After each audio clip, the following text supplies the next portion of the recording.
kembali lagi di Ukilintas Satwa. Nah, pada hari ini gue mau kasih saran nih buat teman-teman. Jadi ada yang tanya tadi di WA ya, pribadi. Jadi ada teman-teman gue yang pelihara iguana. Jadi kebetulan banget gue punya iguana di sini. Ada 5 ekor nih. Di belakang ada 1, tapi lagi sakit ya. Lagi dipisah dulu dari yang lain. Takut nular apa gimana kan, kita nggak tahu. Jadi pada hari ini gue mau kasih tips buat teman-teman yang baru pelihara banget iguana nih. Jadi kayak gue juga masih awam ya, masih newbie lah. Tapi setidaknya gue punya pengalaman sedikit tentang iguana. Nah, terutama yang ditanyain sama teman gue tadi. Nah, iguana baby. Nah, jadi gue mau kasih tahu kenapa iguana babynya pada mati. Jadi pada udah 5 hari ini di Tangerang Selatan ini emang suhu udara, suhu panas itu lagi nggak ada ya. Jadi cuaca panas itu lagi emang benar-benar cuaca lagi ekstrim, dingin banget. Jadi itulah yang bikin iguana kita tuh pada sakit dan sampai mengakibatkan kematian pada iguana baby yang kita pelihara, teman-teman. Jadi di sini gue mau kasih penjelasan sedikit atau berbagi tips. Nah, gue pribadi kenapa iguana gue masih bertahan dan masih hidup, alhamdulillah malah sehat. Dari 2 minggu gue beli tuh waktu itu 2 bulan gue beli iguana tuh masih kecil banget dan sekarang udah lumayan, ukurannya udah lumayan tuh. Ini baru kelar shading ya atau ganti kulit. Tuh lihat, sehat. Karena di sini gue kasih makan tuh setiap hari. Jadi siklusnya tuh seperti ini, teman-teman.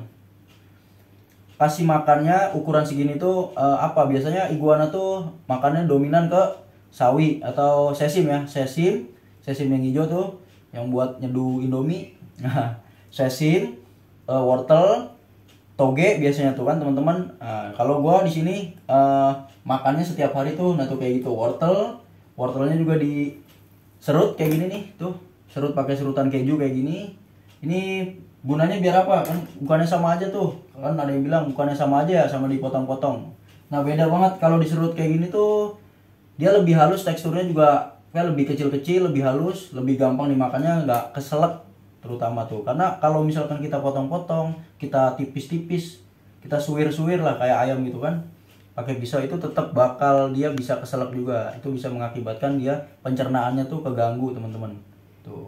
Jadi kenapa gua serut kayak gitu ya, fungsinya biar itu yang pertama. Terus kayak sawi, sesim itu sawi hijau ya atau sesim itu gua potong juga, iris-iris tipis-tipis, kecil-kecil. Sama kayak itu. Kecuali yang udah gede gini nih, ini udah juf ukurannya. Nah, kalau kayak gini disobek-sobek juga masih aman. Itu pun batangnya nggak dikasih kalau gua di sini ya.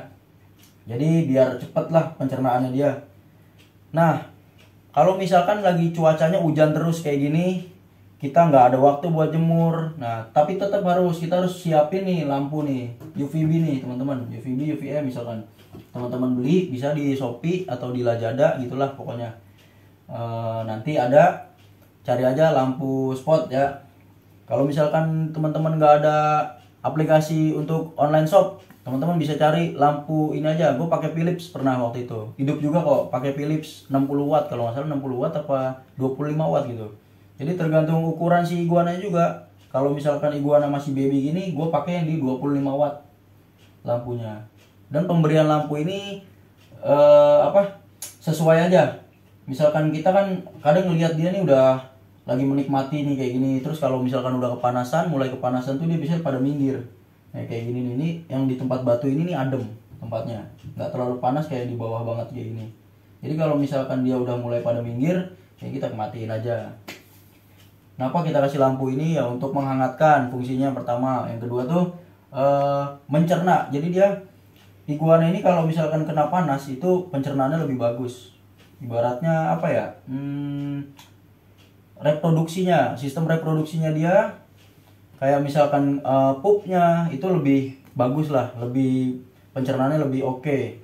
Jadi selain kayak gini juga gua rendam juga, teman-teman. Air hangat ya, air hangat sedikit aja, air hangat atau air biasa juga boleh. Tapi kalau gua pribadi pakai air hangat. Untuk merendamnya sendiri nggak direndam gini sampai kelelep gitu, nggak. Jadi merendamnya tuh cuma sampai di atas sikutnya dia nih, segini nih. Jadi ukuran kepala sampai badan setengah ini spike-nya masih kelihatan lah gitu di atas. Jadi cuman kaki-kakinya aja yang kerendam. biar penting dia agak minum-minum sedikit. Sama biasanya kalau direndam tuh dia gampang banget pupnya, terutama direndam di air hangat ya kalau gue ya. Ini pakai air hangat-hangat kuku lah. Alhamdulillah kok sehat. Jadi nggak ada yang namanya gue ngasih tips itu menjerumus ya teman-teman. Jadi sehat alhamdulillah. Di saat teman-teman gue yang lain iguana babynya pada sakit ya, gue sehat semua di sini gitu. Nah untuk pemasangan lampu ini nih sebetulnya gue nggak terlalu dekat ini teman-teman. Jadi kalau misalkan terlalu dekat, wattnya terlalu tinggi, nanti dia bisa bikin mata si iguana ini berair. Nah ini nanti kalau berair nih ya ada kemungkinan kerusakan di bagian matanya juga bisa. Jadi antisipasinya biar matanya nggak berair tuh, jarak antara lampu sama si iguana itu agak sedikit jauh teman-teman ya. Tergantung si lampunya ini berapa watt. Jadi kalau misalkan teman-teman pakai yang 50 watt atau 75 watt itu pakainya agak sedikit jauh jaraknya. Kalau misalkan teman-teman nggak ada tera kayak gini, teman-teman bisa pakai kandang. Nah, ini kandang lovebird. Nih kandang lovebird gini nih. Sorry, gua angkat sedikit. Nah, ini kandang lovetnya. Ini kalau misalkan teman-teman mau jemur di luar, bisa keluarin dari tera, masukin kandang lovet. Untuk ukuran segini sih insya Allah nggak nyeplos. Tuh. Tapi dikasih kayu ya, buat dia bertengger sini. Buat nangkring lah kasarnya. Oke teman-teman, dari segi pakan udah. Tadi pakai kangkung atau pakai sawi atau pakai wortel, tetap harus dipotong tipis-tipis biar nggak lolotan lah, ibaratnya biar nggak keselak. Kalau untuk ukuran baby kayak gini, ini kan lagi kita bahas kan baby ya. Jadi oke. Mungkin cukup sekian dari gua, gitu aja. Kalau untuk pertanyaan bang, speknya kok pada melewat nih bang, speknya pada rumbuh turun, nah itu gampang. Ini gua pakai ini nih. Ini gua bahas aja langsung di sini. Gua pakai ini. Ini apa? Ini adalah lidah buaya yang udah gua iris tipis-tipis. Gue masukin ke botol kayak gini. Jadi setiap pagi penjemuran atau misalkan kita nggak bisa jemur, ini kita urutin teman-teman di bagian spek sininya nih. Untuk iguana ukuran juf kayak gini nih. Ini kan sehat nih, speknya bagus. Nah itu diurutin aja. Pakai ini lidah buaya. Nanti jemur, habis jemur mau direndam juga bisa. Rendam, habis direndam terus dikeringin sedikit, baru dimasukin ke tera kayak gini. Oke? Gitu aja tips dari gua, tips yang sebetulnya lumrah dan banyak banget tips kayak gini tuh ya. Tapi berhubung di video gua belum ada konten gua, jadi gua buatlah kayak gini. Oke teman-teman, terima kasih. Semoga iguananya pada sehat ya. Sukses selalu buat teman-teman yang pelihara iguana dan reptil-reptil lainnya. Oke, selamat malam dari Uki Lintas Satwa.